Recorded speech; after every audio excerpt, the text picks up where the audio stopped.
Question number 3. The radius of a circle is increasing uniformly at the rate of 3 cm per second. তো 3 cm per second কি হয়েছে radius change হয়ে আছে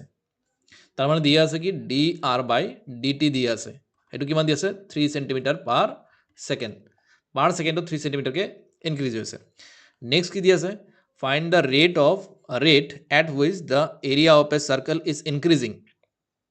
সাৰ্কেলটোৰ area কি ৰেটত increase হৈ আছে সেইটো ওলাব হৈছে যেতিয়া ৰেডিয়াছ কিমান হয় 10 সেন্টিমিটাৰ হয় তাৰ মানে কি ওলাব হৈছে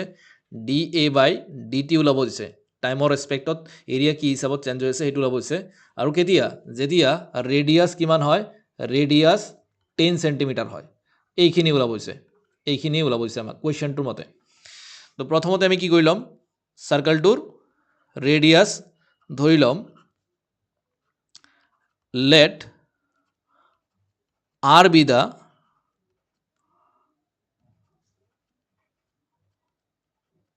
radius of the circle. Therefore, area কিমান পাম area A is equal to pi r square. area হৈ গ'ল এৰিয়াৰ ফৰ্মুলা জানো আমি এতিয়া কি দিয়া আছে কোৱেশ্চনৰ মতে কি দিয়া আছে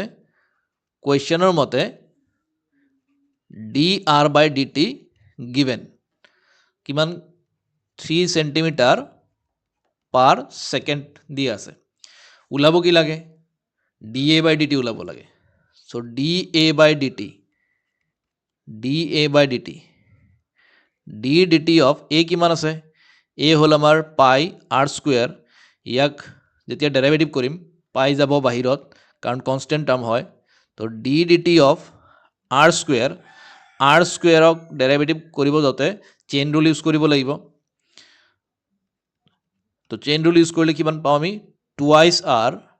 dr/dt তো dr/dt আকৌ কিমান 3 ইয়া যদি পুট কৰি দিও কিমান পাম আমি টুৱাইস পাই r into 3 সো আমাৰ ইয়াত পাই যাম 6 পাই r এইখিনিতে শেষ হৈ যোৱা নাই আমাক কি কৈছে rate of change of area ওলাব হৈছে with respect to time when r is equal to 10 cm যেতিয়া ৰেডিয়াস কিমান হৈ যায় 10 cm হৈ যায় so therefore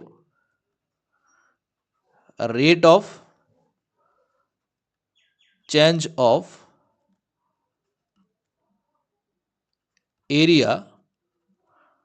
with respect to time when r is equal to 10 centimeter তো হেতুক আমি কেনেকৈ লিখিম dA/dt at r is equal to 10 এনেকৈ লিখা হয় তো dA/dt অলৰেডি ওলাই ৰাখিছো কিমান 6 পাই r r জায়গাত আমি 10 পুট কৰি দিম তো 6 পাই r is equal to 10 so আমি পাই যাম 60 পাই এতিয়া ইউনিট লাগিল এৰিয়াৰ ইউনিট হৈ যাব ইফালে সেন্টিমিটাৰ হিচাপে সেন্টিমিটাৰ স্কয়াৰ আৰু টাইমৰ ইউনিট হৈ যাব